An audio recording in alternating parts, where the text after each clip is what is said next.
할렐루야. 아멘. 오늘도 하나님 앞에 예배드리기 위해서 온갖 각처에서 이 벌천원교회를 찾아오신 모든 우리 교우님들 하나님의 은혜가 풍성하시기를 축원합니다. 아멘. 요한복음 10장 말씀들을 숙제로 다 읽으셨죠? 아멘. 네, 항상 꼭 읽고 오시기 바랍니다. 오늘 안 읽으셔서 벌 안 줄 겁니다. 다음 주에는 11장을 꼭 읽고 오십시오. 오늘 옆에 분들과 인사 나누시겠습니다. 주님은 나를 위하여 목숨을 버리셨습니다. 주님은 나를 위하여 목숨을 버리셨습니다. 이 10장 말씀은 양과 목자의 비유라고 우리가 이야기할 수 있습니다. 예수님께서는 말씀하실 때 귀중한 말씀은 꼭 비유해서 말씀을 하시는데 포도 농사와 또 양과 목자에 대한 표현이 대단히 많습니다. 왜냐하면 그 당시에 많은 사람들이 목축업을 하고 양을 길렀거나 아니면 포도 농사를 지었기 때문에 이해를 하늘나라의 비밀을 알려주기 위해서 이해를 쉽게 하기 위해서 바로 주변에 있는 여러 가지 것들을 통해 가지고 주님이 말씀해 주셨습니다. 당시에 목축업이 대단히 일반적이었습니다. 특별히 이스라엘 백성들은 구약에도 야곱도 모세도 다윗도 요셉도 모두가 다 이 양을 기르는 목축업을 했던 사람들입니다. 우리가 오늘 교동문에서 읽은 시편 23편도 이 다윗이 시를 쓸 때에 이 우리의 생활 가운데 있는 목축 그리고 다윗이 했던 목축업을 근거로 해서 하나님을 찬양한 시인 것입니다. 오늘 말씀 가운데 뒤에서 다시 한번 또 읽겠습니다만은 교동문 23편, 이 교동문은 제가 선택하는 게 아니고 우리 전도사님이 선택해서 주보를 만드시는데 기가 막히게 이렇게 맞을 때가 많습니다. 아주 딱딱 들어맞습니다. 제가 이 시편 23편을 오늘 말씀으로 선택을 또 했습니다. 근데 아마 기도하시는 중에 시편 23편이 떠올랐던 것 같습니다. 여기 비유에 나왔던 양은 대단히 지저분한 겁니다. 양이라는 이 짐승은 동물은 굉장히 지저분하다 그래요. 그리고 좀 더럽고 이게 털에 막 뭐가 묻으면은 그냥 시커멓고 이럴 때 잘 떨어지지도 않고 하는 그런 지저분한 짐승이고 또 공격 무기도 없습니다. 또 방어하는 무기도 없죠. 그래서 아주 참 순하다고 그러는데 무기가 없으니까 순할 수밖에 없죠. 뭐 방법이 없는 거예요. 누가 달라들면은 그냥 주저앉을 수밖에 없는 그런 짐승입니다. 그런데 고집이 엄청나게 세요. 그래가지고 하여튼 공격 무기도 없고 방어 무기도 없고 뭔가 할 수 있는 능력은 별로 없는데 고집은 그냥 완전히 고집이 셉니다.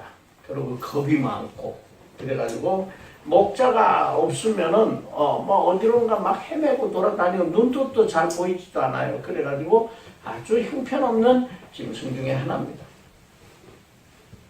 당시에 그 양을 기르는 이 울타리, 우리는 도시나 마을, 조금 큰 마을 같은 데는 우리를 나무로 지었다 그래요. 나무로 이렇게 지어가지고 그 우리 안에다가 전부 다 집어넣습니다. 이 사람 저 사람 그러니까 뭐 갑의 집에 있는 양, 을의 집에 있는 양 다 집어넣어가지고 같이 섞어 놓는다 그래요.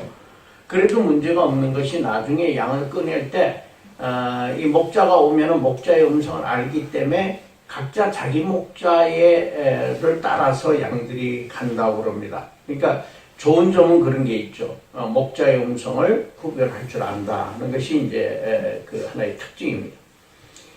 산골짜기에 있는 양들은 그러니까 산속 깊은데 외딴집이나 이런 데서 기르는 양들은 돌멩이를 이렇게 쌓아가지고 돌멩이 담을 쌓아가지고 그 담 바깥에 문을 달 수가 없으니까 뭐 그 당시에는 뭐 목수가 있었던 것도 아니고 그 문을 만들 수 있는 게 아니니까 빗장을 질러 놓고 목자가 그 문 앞에서 잔다고 그래요. 그래서 혹시 짐승들이 글로 들어가서 이제 공격을 하거나 남들이 훔쳐가려고 할 때 목자가 지키기 위해서 몸으로 그 문을 막고 자는 것이 상례였다고 합니다.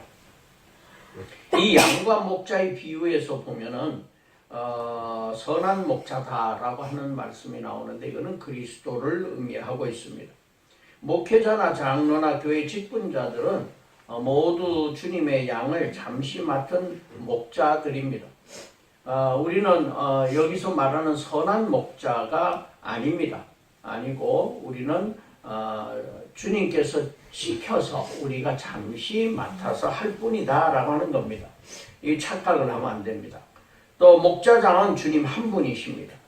양은 유대인인 신자를 의미하고 있습니다. 근데 이 유대인 신자인 양이라고 하는 것은 모두 다 주님의 양들입니다. 이 성경 말씀에서 양을 키워라, 양을 먹이라 하는 모든 말씀이 다 주님의 양들을 의미하지 내 양이 아닙니다. 목사가 교회 교인들을 향해서 내 양을 먹인다. 건방진 소리입니다. 그거는 잘못된 이야기입니다. 자기 양이 아니라 주님의 양인데 맡아서 잠시 맡아 있을 뿐이다 라고 하는 것입니다. 그 책임은 모두 주님이 지시는 겁니다. 우리는 우리 그 울타리는 유대교를 의미하고 있습니다. 그리고 문은 생명에 이르게 하는 예수님을 의미하고 있고요.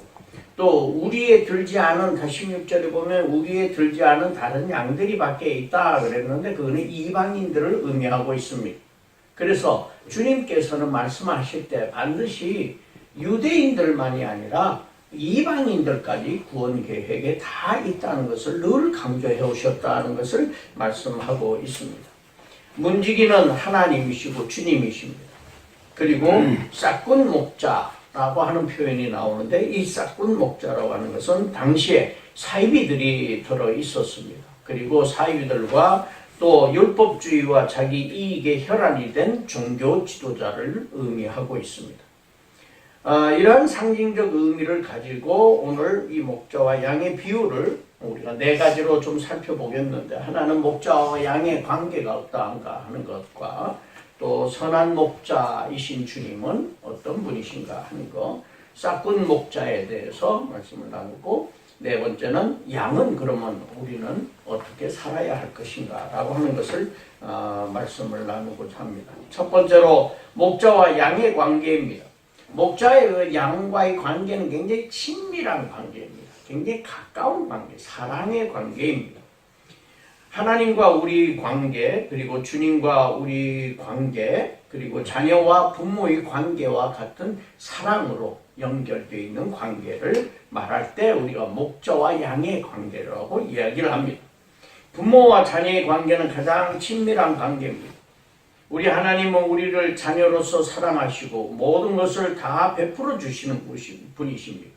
가장 세상에서 가까운 친밀한 관계가 바로 이 관계다라고 하는 것입니다. 어느 날 TV를 잠깐 봤는데 어떤 젊은 부부가 외국입니다. 젊은 부부가 이 사자를 길렀어요. 사자를 새끼 때부터 길러가지고 사자가 엄청나게 커졌습니다. 그래서 집에서 기를 수가 없고 마을에서 기를 수가 없어가지고 동물원에 보냈어요. 동물원에서 이 사자를 관리를 합니다. 그런데 동물원이 그냥 자연 방사 동물원입니다. 그러니까 이제 곧 이 자연에 순응시키기 위해서 임시로 이렇게 보호하는 그런 동물원인데 그곳에다가 이제 맡겨놓고 기르다가 그 다음에 이제 적당한 때 적당한 장소에 이제 내보내려고 하는 그렇게 하는 것입니다. 그곳에 보내놓고 이 부부가 얼마가 지난 다음에 거기를 방문을 했어요. 방문했는데 이 사자가 이제 방문을 해서 사자가 보고 싶어서 아마 정이 굉장히 들었던 모양입니다. 보고 싶어서 방문을 했더니요. 목소리를 알아듣고 냄새를 맡고 사자가 저 산꼭대기에서부터 뛰어오는 겁니다. 막 달려오는데 여러분들 한번 생각해 보세요. 커다란 사자가 달려오니까 야 이제 죽었구나 하는 생각이 들 거 아니에요? 그래서 저도 걱정이 되더라고요. 저거 어떻게 되나. 결국 찍긴 찍었는데 아마 죽진 않았으니까 찍었겠구나 하고 안심하고 봤지만은 걱정이 됐어요. 근데 이 사자가 막 달려오더니 이 주인 앞에서 그냥 딱 엎드리고는 올라타가지고 이 어깨 위에까지 발을 얹고 막 이 머리 사자 그 머리로 사람을 부벼대는 거예요. 너무 반갑다는 거죠. 막 부벼대고 있더라고요. 이게 친밀한 관계입니다. 이게 바로 부모와 자녀와 같은 이런 친밀한 관계다라고 하는 것입니다. 양은 목자를 따르는 동물입니다. 그렇기 때문에 더 순정적이고 더 친밀한 그런 관계를 가지고 있다라고 하는 것입니다. 부모가 자녀를 사랑한 것처럼 자녀도 부모를 사랑하여야 합니다. 그래서 주님은 우리를 위해서 목숨을 내어주신 분이신데 우리는 자녀된 자로서 주님을 위해서 무엇을 하는가 또 무엇을 해야 할 것인가 라고 하는 것을 우리는 늘 생각해야 할 것입니다. 요한복음 21장 말씀에 베드로에게 내 양을 먹이라고 3번 말씀하셨습니다. 이때 주님이 말씀하신 이 양은 주님의 양, 내 양이라고 그랬지 너의 양을 먹이라고 하지는 않았습니다. 그렇기 때문에 내 양이 아니다는 사실을 우리는 꼭 기억해야 됩니다. 삭군 목자들은 양이 자기 양인 것처럼 착각해서 때로는 잡아먹기도 하고 팔아먹기도 하고 때리기도 합니다. 요즘 삭군 목자들이 많이 있어요. 그래서 자기가 마치 목자인 것처럼 생각을 하고 양들을 갖다가 협박하기도 하고 야단치기도 하고 저주도 하고 또 자기 삶의 방편으로 삼으려고 하고 무슨 고객처럼 생각하기도 하고 주술사처럼 행동하기도 합니다. 그래서 뭐 하지 마시오, 뭐 하시오, 뭐 이런 얘기를 합니다. 이거는 잘못된 행동입니다. 점쟁이처럼 행동하는 그런 행동들 잘못된 행동입니다. 이거는 교인들이 분명히 구분할 줄 알아야 합니다. 또 하나님의 대리인처럼 행동하는 경우도 있습니다. 그렇기 때문에 이 삭군 목자들이 바로 갖는 생각이 무엇인가? 이 양이 내 양이라고 생각하는 착각을 갖는 겁니다. 종교개혁이 일어난 것도 바로 그런 행동 때문에 그랬던 것입니다. 저주하기도 하고 협박하기도 하고 말로 때리기도 하고 그 목사나 장로들이 전행하는 이러한 삭군 목사들이 지금 우리 세대에 너무나 많이 있다라고 하는 사실 우리는 구별해야 할 것입니다. 두 번째는 양과 목자의 관계는 끊을 수 없는 관계입니다. 지금 양과 목자의 관계를 말씀드리고 있는데 첫 번째는 사랑의 관계, 두 번째는 끊을 수 없는 관계다라는 겁니다. 양은 목자 없이는 하루도 살 수 없습니다. 밖에 나가면 우리 밖에 다 나가면은 막 야수들이 많습니다. 그래가지고 이 들짐승들이 득실거려가지고 언제 잡아먹힐지 모르는 것입니다. 아무런 공격 무기가 없는 방어 무기가 없는 양들은 잡아먹힐 수밖에 없는 것입니다. 우리는 광야 같은 이 세상을 살아가는데 얼마나 많은 사탄들과 얼마나 많은 우리를 넘어뜨리려는 세력들이 우리를 노리고 있습니다. 한시도 안심할 수 없는 그런 정도로 우리는 시달리고 살아가는 게 우리의 인생입니다. 온갖 질병이 우리를 괴롭히고 있습니다. 온갖 유혹이 다가옵니다. 온갖 욕망과 온갖 자아가 우리를 목자에게서 멀어지게 합니다. 외부적인 환경도 대단히 중요하지만은 내 마음속에 있는 내부적 환경이 더욱더 중요하다는 것입니다. 나의 고집과 나의 아집과 나의 생각, 나만 옳다라고 생각하는 이런 생각들이 우리를 넘어뜨리게 하는 것입니다.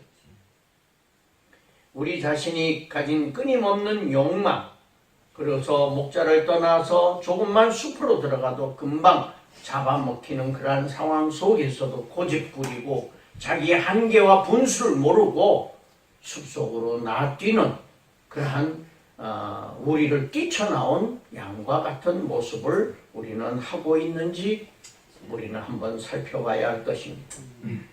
두 번째는 예수 그리스도는 선한 목자라고 하는 것입니다. 시편 23편 오늘 읽은 말씀을 한번 기억하시기 바랍니다. 한번 찾아볼까요? 시편 23편 818페이지, 제 성경으로는 818페이지입니다.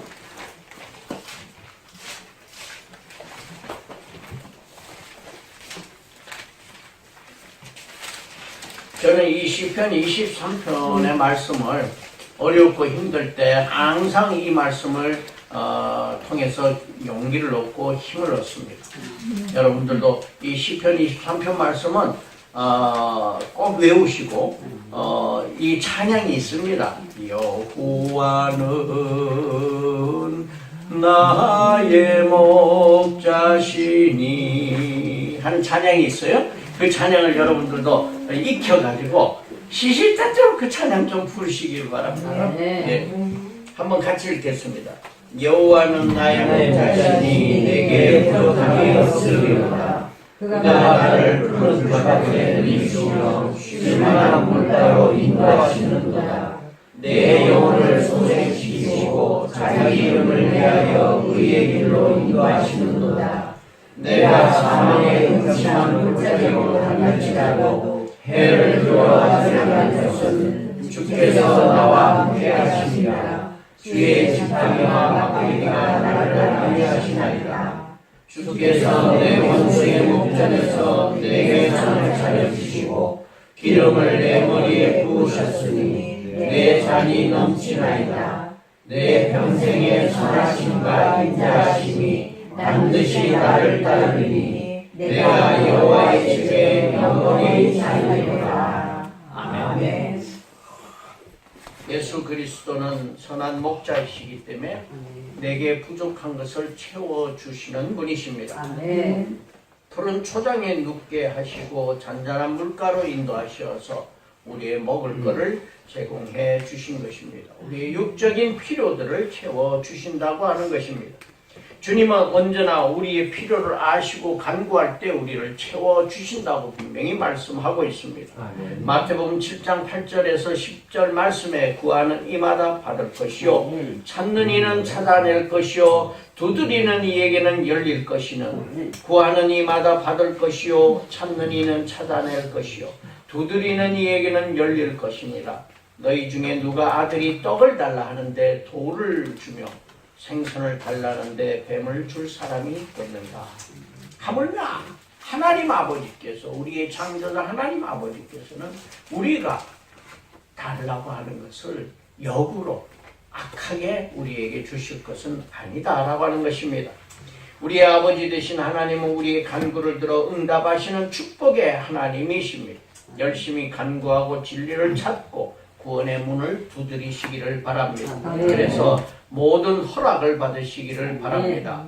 그러나 이 채워주는 은혜를 나의 욕망을 위해서 사용한다는 것이 아니라 하나님의 영광, 주님의 영광을 위해서 사용할 때 주님은 우리의 요구를 들어주신다라고 하는 것입니다. 우리에게 여러 가지 달란트들을 각자 주셨습니다. 피아노 치시는 분은 피아노 치시는 대로, 또 다른 일을 열심히 하시는 분들은 열심히 하시는 대로 그 일에 대한 달란트들을 각자 다 주셨습니다. 이 달란트를 우리가 하나님의 영광을 위해서 사용하여야 할 것입니다. 이 시편 23편 말씀을 통해서 보면은 선한 목자는 내 영혼을 소생시키시는 분이십니다. 우리가 죄악 가운데 놓여 있을 때 주님의 보혈을 통해서 우리를 구원하신 것을 예견하고 있습니다. 십자가의 고난과 부활을 시편 23편을 통해서도 우리에게 말씀해 주고 있는 것입니다.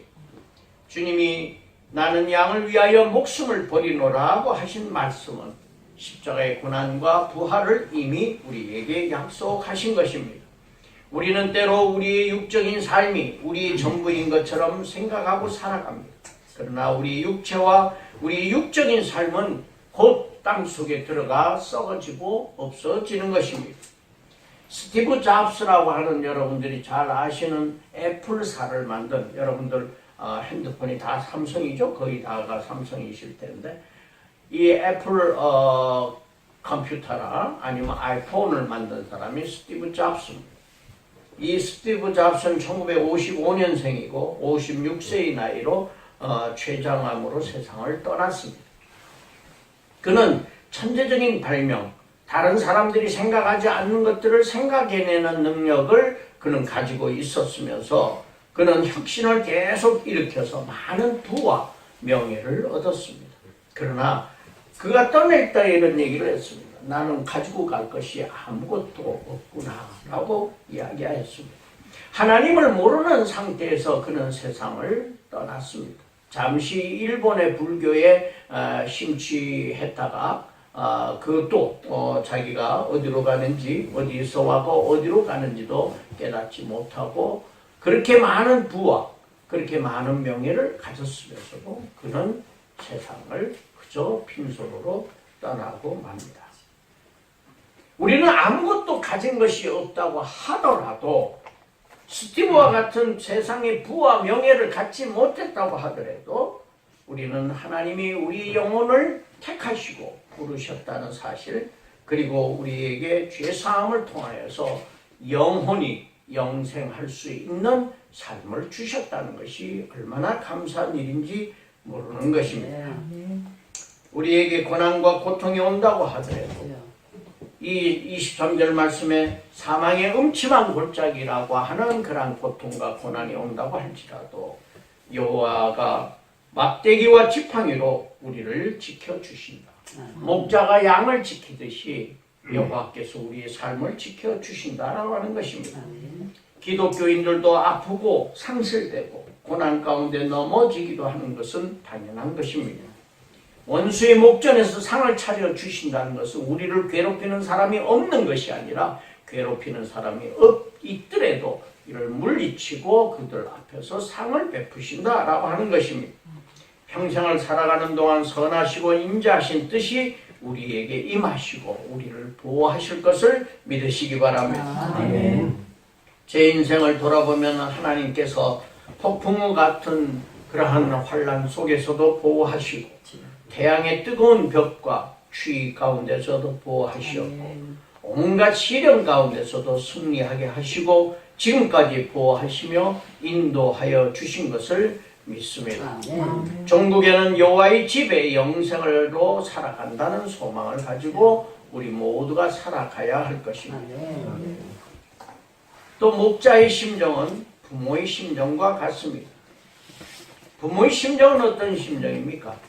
하나님을 믿든지 믿지 않든지 자녀를 위해서 기도하는 심정입니다. 옛날 우리 그 시골의 어머니들은 어땠습니까? 하나님을 믿지 않았지만은 장독대에 올라가서 정한수 떠놓고 뭔가를 위해서 뭔가를 통해 가지고 기도합니다. 우리 아들 잘 되게 해달라, 보호해달라 이렇게 기도를 합니다. 절대적 아닌 허황된 것에 비는 것이 안타까울 따름이지 그런 마음을 가졌던 심정이 바로 부모의 심정인 것입니다. 우리는 이 목자의 심정을 가지고 양을 위해서 여러분들 주변에 있는 많은 교우들을 위해서 중보 기도를 해야 할 것입니다. 선한 목자는 양의 우리 안에 있는 모든 양들의 이름을 다 외우고 기억을 하고 그들을 부른다고 합니다. 저는 이름을 참 잘 못 외워요. 이름 외우는데 굉장히 아주 둔합니다. 딴 거는 제가 참 잘하는데 조금 반짝반짝 머리는 돌아가는데 이름 외우 사람이 이름 외우는데 아주 제로입니다. 제로. 그래서 사관생도 때 미팅 나가가지고 여학생이 이름 얘기했는데 기억 못해서 그 다음번에 못 만난 적도 있습니다. 이름을 기억 못하니까 안 만나주겠죠. 사람이 이름을 외워요.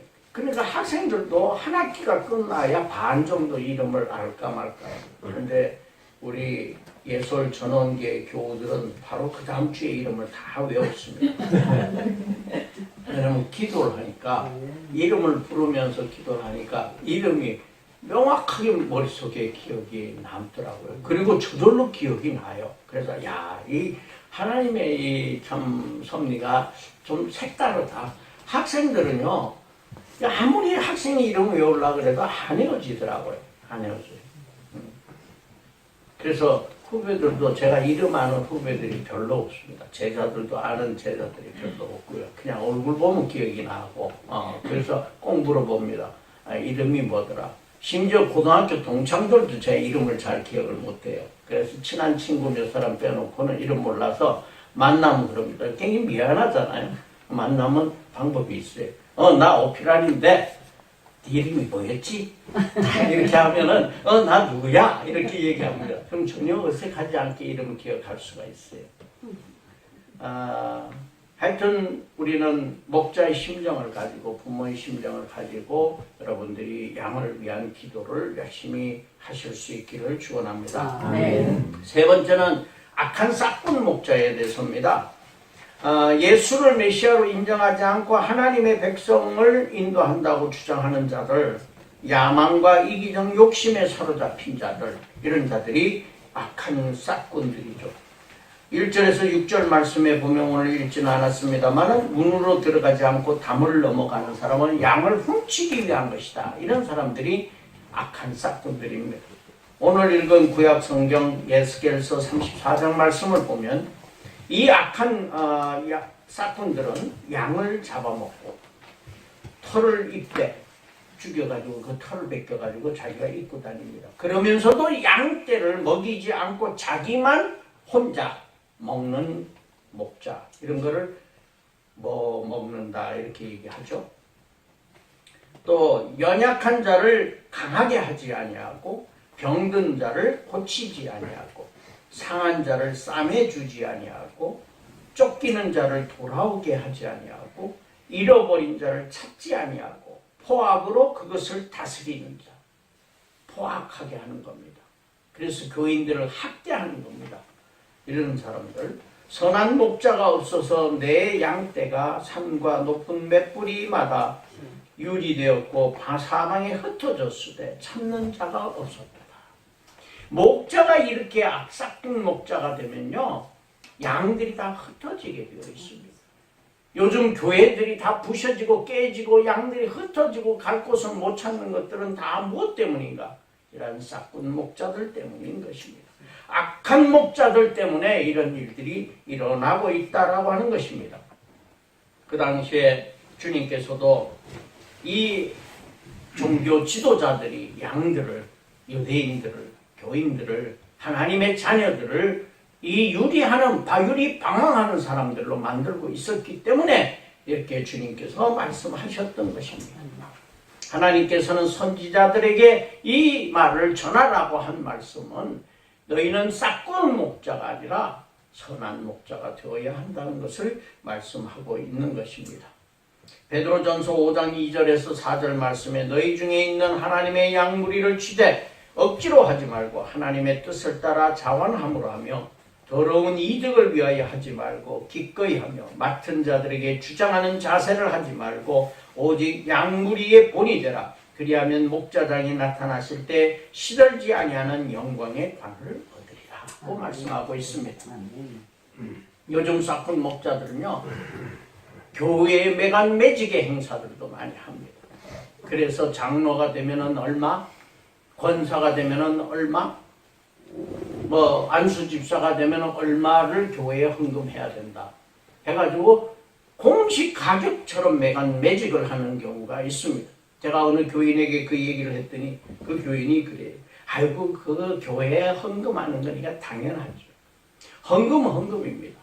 그러나 이게 만일에 가격으로 정해져서 얼마씩 매간 매직을 한다면 하나님 앞에 크게 책망받을 일이라고 생각을 합니다. 어떤 목회자는 그런 얘기합니다. 교회에 빚이 많아서 빚을 갚느라고 예를 들어 장로는 500만 원, 뭐 권사가 500만 원이라고 그러더라고요. 장로가 1000만 원, 뭐 이렇게 내고 그 임직을 하고 그러고 난 뒤에 그걸 가지고 빚을 갚는다. 하나님 믿는다면서 하나님이 빚 갚아 주신다고 생각하지 아니하시고 왜 그런 매간 매직을 하는가라고 하는 것입니다. 우리 교회는 그건 없습니다.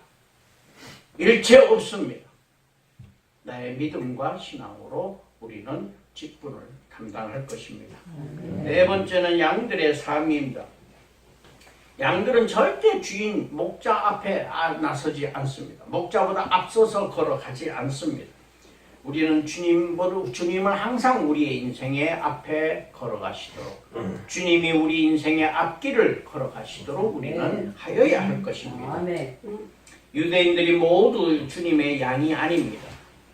로마서 9장 6절에서 8절 말씀에 이스라엘에게서 난 그들이 다 이스라엘이 아니요 또한 아브라함의 씨가 다 그 자녀가 아니라 고 말씀하고 있습니다. 이방인 모든 사람들에게 주님의 복음을 전하고 구원의 메시지를 전하고 구원의 역사, 섭리를 이루시기 위한 것이다 라고 하는 것입니다. 양들은 선한 목자의 음성을 들으며 따라가야 할 것입니다. 목자의 음성은 우리 성경 말씀을 말하고 있습니다. 그래서 성경 말씀을 부지런히 우리는 읽어서 말씀이 아닌 것은 구분할 줄 알아야 됩니다. 우리가 목자의 음성을 구분하기 위해서는 어떻게 해야 될 것인가? 이 성경 말씀을 우리는 알고 있어야만 되는 것입니다. 그래야 구분할 수 있다는 것입니다. 또한 양의 문이라고 말씀하신 것은 예수님의 역할이 그 문을 통하지 않고는 양을 데리고 나올 수 없으니까 양에게 갈 수가 없으니까 반드시 예수님을 통해서 천국에 이를 수 있다라는 유일한 길이다라고 하는 겁니다. 최근에 포스트 모더니즘이라고 하는 다원주의적 사고방식이 사람들에게 많이 이제 나타나면서 타 종교에도 구원이 있다. 결국에는 나중에 구원을 받는 것은 불교도 이쪽 길로 올라가고 기독교는 저쪽 길로 올라가고 모든 종교가 다 구원에 이르게 된다라고 이야기하고 있습니다. 만일에 타 종교에 구원이 있다라고 그러면 우리는 전도를 할 필요가 없습니다. 또 주님께서 내 양을 먹이라고 하실 필요도 없습니다. 각자 자기 양들이 자기가 먹고 싶은 거 먹으면 된다라고 얘기하면 될 것입니다. 내버려 둬라. 각자 알아서 하도록. 주님이 아마 그렇게 말씀하셨을 겁니다. 그러나 주님은 말씀하십니다. 나는 길이요 진리요 생명이니 나로 말미암지 않고는 내가 아니고는 천국에 갈 자가 없다. 이 양들은 목자를 신뢰하고 믿고 따라야 하는 것입니다. 이제 결론을 짓습니다. 양은 그 음성을 듣기 위해 주님의 음성과 다른 사입이 목자의 음성을 구별할 줄 알아야 할 것입니다. 평소에 주님의 음성인 말씀에 우리는 집중하고 살아야 될 것입니다. 주님은 우리를 택하고 부르셨기 때문에 우리 한 사람 한 사람을 다 잘 알고 계십니다. 우리의 요구를 다 채워주기 위해서 모든 것들을 다 알고 계신다는 것. 그리고 양은 목자를 신뢰하고 따르면 결코 영원히 죽음에 이르지 아니하고 아무도 우리를 뺏을 자가 없다라고 하는 것을 우리는 기억하시기 바랍니다. 에베소 5장 2절 말씀에 너희가 전에는 어둠이더니 이제는 주 안에서 빛이라 빛의 자녀들처럼 행하라 하셨습니다. 기도하겠습니다. 우리의 선한 목자 되신 주님, 오늘도 저희들에게 말씀을 주시니 감사합니다. 주님의 음성을 듣고 주님을 따라가는 저희 양의 무리들이 되게 하여 주시옵소서. 예수님 이름으로 기도 올려옵나이다. 아멘.